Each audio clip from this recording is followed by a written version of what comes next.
പുതിയൊരു വീഡിയോയിലേക്ക് എല്ലാവർക്കും സ്വാഗതം. അപ്പോൾ ഇന്ന് നമ്മൾ ഡിസ്കസ് ചെയ്യുന്നത് ഇന്നലെ നടന്ന Manchester United versus Brentford Premier League മത്സരത്തെ കുറിച്ചിട്ടാണ്. മാഞ്ചസ്റ്റർ യുണൈറ്റഡ് എന്തായാലും പതിവ് തെറ്റിച്ചില്ല, ആരാധകരെ ഞെട്ടിച്ചൊന്നുമില്ല. മാഞ്ചസ്റ്റർ യുണൈറ്റഡ് അന്തസ്സായിട്ട് തോറ്റു, 4-3 തോറ്റു. ഒരവസരത്തിൽ 4-1 എന്ന് പറഞ്ഞു കഴിഞ്ഞാൽ മാഞ്ചസ്റ്റർ യുണൈറ്റഡ് ഒരു ഗോളും പിന്നെ ബ്രെൻറ്റ്ഫോർഡ് 4 ഗോൾ, 3 ഗോൾ ഡിഫറൻസ് ആയിരുന്ന ഒരു അവസരത്തിൽ എന്ന് പറഞ്ഞു കഴിഞ്ഞാൽ 80 മിനിറ്റ് കഴിയുന്നു. 80ാമത്തെ മിനിറ്റിൽ ബ്രെൻറ്റ്ഫോർഡ് 4 ഗോൾ അടിച്ചിരുന്നു, യുണൈറ്റഡ് 1 ഗോൾ അടിച്ചിട്ടുണ്ടായിരുന്നുള്ളൂ. അങ്ങനത്തെ ഒരു വളരെ വളരെ നല്ല അവസ്ഥയിലായിരുന്നു മാഞ്ചസ്റ്റർ യുണൈറ്റഡ്. പിന്നെ ഗർനാച്ചോ 1 ഗോൾ അടിക്കുന്നു, അമാദ് എക്സ്ട്രാ ടൈം ഇഞ്ചുറി ടൈമിൽ 1 ഗോൾ അടിക്കുന്നു. അങ്ങനെ 3 ഗോൾ മാഞ്ചസ്റ്റർ യുണൈറ്റഡ് അടിക്കുന്നു. 4 ഗോൾ ഓൾറെഡി ബ്രെൻറ്റ്ഫോർഡ് അടിച്ചിട്ടുണ്ടല്ലോ. അങ്ങനെ 4-3 തോറ്റു. 1-4 തോറ്റില്ലല്ലോ, അതൊരു ആശ്വാസമാണ്. തോൽവിഭാരം അവർ കുറച്ചിട്ടുണ്ട്, അതിന് മാഞ്ചസ്റ്റർ യുണൈറ്റഡിനോട് പ്രത്യേകിച്ച് നന്ദി പറയുന്നു. തോൽവിഭാരം കുറച്ചു, 3-4 തോറ്റുള്ളൂ. എന്തായാലും നമുക്ക് എല്ലാവർക്കും അറിയാം, പ്രീമിയർ ലീഗിൽ മാഞ്ചസ്റ്റർ യുണൈറ്റഡിൻ്റെ അവസ്ഥ വളരെ വളരെ വളരെ മോശമാണ്. അത് മോശമായിട്ട് തന്നെ തുടരുന്നു. കഴിഞ്ഞ കുറച്ചധികം കളികളായിട്ട് വിജയമേ ഇല്ല. ഈ കളി കഴിഞ്ഞ കളി തോറ്റു, 30 കളി സമനില തോന്നുന്നു. അങ്ങനെ വളരെ മോശം കളിയിലൂടെയാണ് പ്രീമിയർ ലീഗ് പോയിക്കൊണ്ടിരിക്കുന്നത്. ആരാധകരും പ്രീമിയർ ലീഗിന് കൈവിട്ടു. എന്ന് പറഞ്ഞാൽ മാഞ്ചസ്റ്റർ യുണൈറ്റഡിനെ ഇഷ്ടപ്പെടുന്ന, മാഞ്ചസ്റ്ററിനെ സപ്പോർട്ട് ചെയ്യുന്ന ഞാനുൾപ്പെടെയുള്ള എല്ലാ ആരാധകരും പ്രീമിയർ ലീഗിന് മാഞ്ചസ്റ്ററിനെ കൈവിട്ടു.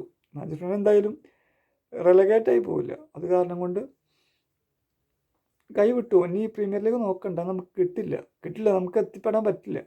അപ്പോൾ ഇപ്പോൾ മാഞ്ചസ്റ്റർ യുണൈറ്റഡിൻ്റെ ആരാധകരും മാഞ്ചസ്റ്റർ യുണൈറ്റഡ് സപ്പോർട്ട് ചെയ്യുന്നവരും അമോറിമും പ്ലെയേഴ്സും ഒക്കെ ഫോക്കസ് ചെയ്യുന്നത് യൂറോപ്പ ലീഗിലെയാണ്.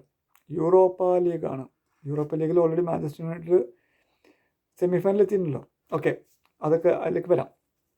അപ്പോൾ ഈ മാച്ചിൻ്റെ എന്ന് പറഞ്ഞു കഴിഞ്ഞാൽ മാഞ്ചസ്റ്റർ യുണൈറ്റഡ് വേഴ്സസ് ബ്രെൻറ്റ്ഫോർഡ് ഇന്നലെ നടന്ന പ്രീമിയർ ലീഗിൻ്റെ മാച്ച് സ്റ്റാറ്റ്സ് ഒക്കെ എടുക്കുകയാണെങ്കിൽ ഭയങ്കര രസകരമാണ്. 54% ബോൾ പൊസിഷൻ മാഞ്ചസ്റ്റർ യുണൈറ്റഡ് ഉണ്ടായിരുന്നു, 46% അവർക്ക് ഉണ്ടായിരുന്നത്. ഷോട്ട് ഓൺ ടാർഗറ്റ് മോശമില്ലാത്തില്ല, അവർക്കാണ് കൂടുതൽ. പക്ഷേ ഷോട്ട് ഓൺ ടാർഗറ്റ് അവർക്ക് കൂടുതൽ, അതുപോലെ തന്നെ ഗോൾ അടിച്ച് അവർ തന്നെയാണ്. പിന്നെ ഒരു കാര്യം എടുത്തു പറയാനുള്ളത്, മാഞ്ചസ്റ്റർ യുണൈറ്റഡ് ഇന്നലെ ബ്രെൻറ്റ്ഫോർഡിനോട് തോറ്റത് അവർ നന്നായി കളിച്ചിട്ടില്ല എന്ന് പറയില്ല, പക്ഷേ അവരുടെ നന്നായിട്ടുള്ള കളിയേക്കാൾ അവരുടെ ഫിസിക്കാലിറ്റിയോടാണ് മാഞ്ചസ്റ്റർ യുണൈറ്റഡ് തോറ്റത്. അവരുടെ ഫിസിക്കാലിറ്റിയോട് മുട്ടി നിൽക്കാൻ മാഞ്ചസ്റ്റർ യുണൈറ്റഡിന് പറ്റുന്നില്ല. അപ്പോൾ അടുത്ത സീസണിൽ എന്തായാലും ആൾക്കാർ എടുക്കുന്ന കുറച്ച് ഫിസിക്കായിട്ടുള്ള ആൾക്കാർ എടുത്തു കഴിഞ്ഞാൽ നന്നായിരുന്നു. ബ്രെൻറ്റ്ഫോർഡിൻ്റെ ഫിസിക്കാലിറ്റിയോടാണ് മാഞ്ചസ്റ്റർ യുണൈറ്റഡ് ഇന്നലെ മെയിനായിട്ട് തോറ്റത്. ഓക്കെ, എന്തായാലും മാഞ്ചസ്റ്റർ യുണൈറ്റഡ് ഈ പ്രീമിയർ ലീഗ് സീസൺ വളരെ മോശകരമാണ്, നമുക്ക് എല്ലാവർക്കും അറിയാം. ഇപ്പോൾ മാഞ്ചസ്റ്റർ യുണൈറ്റഡ് മെയിൻലി ഫോക്കസ് ചെയ്തിരിക്കുന്നത് യൂറോപ്പ ലീഗാണ്. കഴിഞ്ഞ ദിവസം ബ്രെൻറ്റ്ഫോർഡിനോട് നടന്ന കളിയിൽ സ്റ്റാർട്ടിംഗ് 11 കാസിമറോ ഇല്ല, ബ്രൂണോ ഇല്ല, മഗ്വയർ ഇല്ല. പിന്നെ ഡിഫൻസിൽ അവർക്ക് പരിക്ക് പറ്റിയപ്പോൾ മഗ്വയറിനെ ഇറക്കേണ്ട അവസ്ഥ വന്നപ്പോൾ പിന്നെ മഗ്വയറിനെ ഇറക്കിയത് തോന്നുന്നു. അങ്ങനെ ഈ 3 പേര് സ്റ്റാർട്ടിംഗ് ഇല്ല എന്നത് മനസ്സിലാക്കാം. പ്രീമിയർ ലീഗിന് കാര്യമായിട്ട് ഈ സീസണിൽ അമോറിമ ബാക്കിയുള്ള മത്സരങ്ങളിൽ ഇമ്പോർട്ടൻസ് കൊടുക്കുന്നില്ല, ഇമ്പോർട്ടൻസ് കൊടുക്കുന്നത് യൂറോപ്പയ്ക്കാണ്.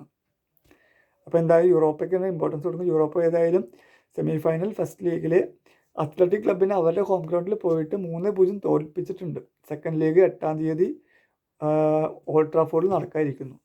അപ്പോൾ എന്തായാലും ഒരു ഫൈനലും ഒരു കപ്പുമാണ് അമോറിം ലക്ഷ്യമിടുന്നത്. അത് കാരണം കൊണ്ട് യൂറോപ്പ ലീഗിന് കൂടുതൽ പ്രാധാന്യം കൊടുക്കുന്നു. ആരാധകരും സപ്പോർട്ടേഴ്സൊക്കെ ഒരു യൂറോപ്പ ലീഗ് നേടി Champions League next season plus Premier League ഉഷാറാക്കുക, പുതിയ സൈനിങ് നടത്തുക, ഫിസിക്കാലിറ്റി ഉള്ള സൈനിങ് നടത്തുകയാണെങ്കിൽ ബെറ്റർ. അപ്പോൾ ഇത്രയുള്ള വീഡിയോ, പ്രത്യേകിച്ചൊന്നും ആധികാരികമായിട്ടൊന്നും പറയാനില്ല. ഇനി എന്തായാലും 8-ാം തീയതി Europa league second league semifinal കഴിഞ്ഞിട്ട് നമുക്ക് കാണാം.